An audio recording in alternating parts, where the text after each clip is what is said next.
Hola, ¿qué tal? ¿Cómo les va? Hoy vamos a hablar sobre el comunismo. ¿Y qué es el comunismo? Bueno, para comenzar tenemos que decir que el comunismo es una ideología, una doctrina política y una forma de organización social. Tiene como eje central la eliminación de las clases sociales, así como también la supresión de la propiedad privada de los medios de producción. Esta ideología fue formulada por Karl Marx desde 1841, cuando comenzó a escribir sus obras, aunque él no fue el único representante del comunismo. También decir que el comunismo va en contra de la propiedad privada de los medios de producción, debido a que estos deben pertenecer al proletariado por ser estos su fuente de riqueza y producción, en tanto que la burguesía no produce como mano de obra y en consecuencia no debe existir como clase social según el comunismo. De allí radica el término la dictadura del proletariado. Por último, debemos decir que se plantea la idea de la distribución equitativa del material económico, sea este el salario percibido o los medios de producción, es decir, fábricas y empresas. En otras palabras, el comunismo plantea la destrucción democrática de las riquezas para la clase burguesa y en consecuencia la eliminación de la misma. Continuemos hablando un poco más sobre este comunismo, particularmente hablar sobre las características de este comunismo. Bueno, para comenzar, decir que dentro de las tipologías, es decir, los tipos de comunismo que existen, podemos identificar claramente una serie de rasgos similares y estas son las que veremos a continuación.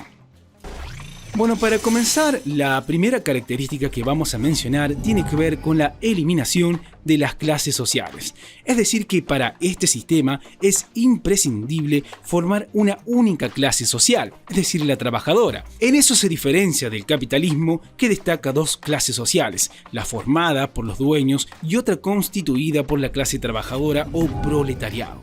Otra característica es la propiedad privada no existe, es decir, una de las cosas más evidentes dentro del comunismo es que la propiedad privada se elimina y sostiene que deben expropiarse los medios de producción y deben formar parte del Estado para estar a disposición de la clase trabajadora. Otra característica es el papel del Estado. Una de las características del comunismo es que el Estado tiene un papel central. Este debe administrar los medios de producción al no existir la propiedad privada, a diferencia del capitalismo en el cual el Estado es una entidad reguladora y que influye hasta un cierto punto. Y por último, hablar sobre la revolución. Según Lenin y Trotsky y otros de los defensores de este sistema económico, la única vía para llegar al comunismo y hacia una sociedad igualitaria es la revolución armada, por lo menos en aquellos tiempos. Continuemos hablando un poco más sobre este comunismo, particularmente sobre la historia de este movimiento, comenzando con la Primera Internacional. Bueno, debemos decir que no podemos hablar de la historia del comunismo sin mencionar primero la Primera Internacional. Esta organización se fundó en la ciudad inglesa de Londres, en St. Martin's Hall, luego de una reunión entre trabajadores.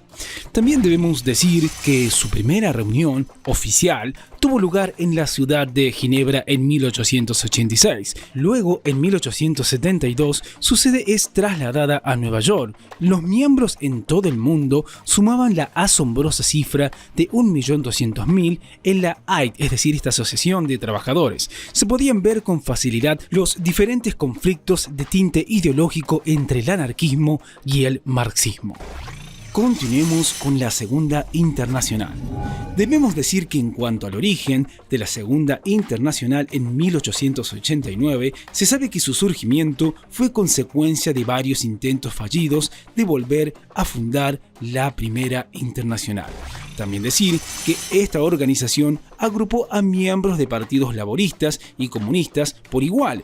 La Segunda Internacional encontró su fin con el comienzo de la Primera Guerra Mundial, en 1916. Es correcto decir que en esta organización se pueden encontrar las bases para lo que sería la socialdemocracia. Pero esto no termina aquí, así que debemos hacer mención sobre la Tercera Internacional. Debemos decir que una vez que la Segunda Internacional se desarma, los grupos socialistas que se habían manifestado en contra de la guerra convocaron dos conferencias, la de Zimmerwald en 1915 y la de Quintal en 1916. Estas conferencias son consideradas como raíces directas de la Tercera Internacional, que fue fundada en 1919 en la ciudad de Petrogrado. Un dato que debemos mencionar es que esta fuerte iniciativa se debe al Partido Comunista de la Unión Soviética. Esta fase de la organización ve en su interior los conflictos entre trotskistas y stalinistas. Finalmente, los trotskistas se separan de la Tercera Internacional luego de la llegada de Hitler al poder en Alemania. Más adelante, en el año 1943, se disuelve la Internacional Comunista. Continuemos hablando un poco más sobre este comunismo, particularmente sobre los tipos de comunismos que se conocen. Para comenzar, vamos a hablar sobre el tipo de comunismo que se lo conoce como el marxismo. Se caracteriza por la abolición global de la propiedad privada en los medios de producción y su transferencia a la propiedad pública a través del gobierno político de la clase trabajadora o dictadura del proletariado como condiciones necesarias para la sociedad sin clases. Este cambio revolucionario se ve como el resultado predecible de las agudas contradicciones de clase en el capitalismo y su diferencia del socialismo y el comunismo temprano. Otro tipo de comunismo que haremos mención tiene que ver con el lenismo.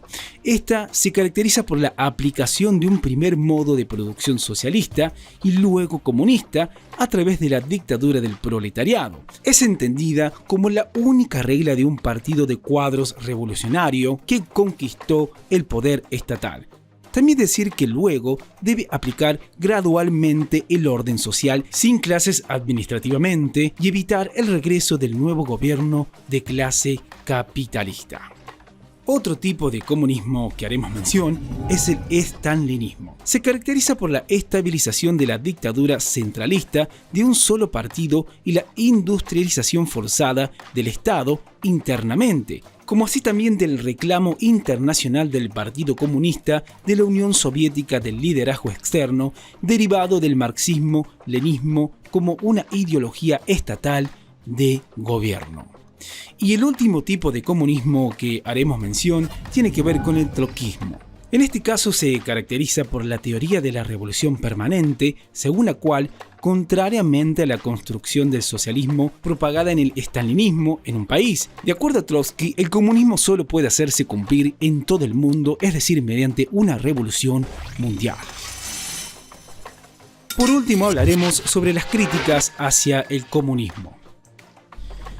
Bueno, para comenzar tenemos que decir que las críticas al comunismo son en su mayor parte una crítica a la principal escuela de esta doctrina, es decir, el marxismo y el lenismo, que siendo la práctica política predominante en el comunismo del siglo XX. Bueno, en este caso intentaremos presentar en su programa de acción medidas que se describen de forma resumida y son las que intentaremos ver a continuación. Bueno, entre las principales críticas tiene que ver con la instauración de una dictadura del proletariado, es decir, el poder por parte de la vanguardia del proletariado y también la expropiación de la burguesía y la supresión de la propiedad privada. Otra de las críticas tiene que ver con un comportamiento, es decir, la crítica tiene que ver con el ateísmo, pero más que todo por ese odio fanático al cristianismo. También la nacionalización de la propiedad y un gobierno que suprimiría las clases sociales. Bueno, esto es todo por hoy. Como siempre le decimos, chequeen los videos de nuestro canal que seguramente les serán de utilidad. Hasta la próxima.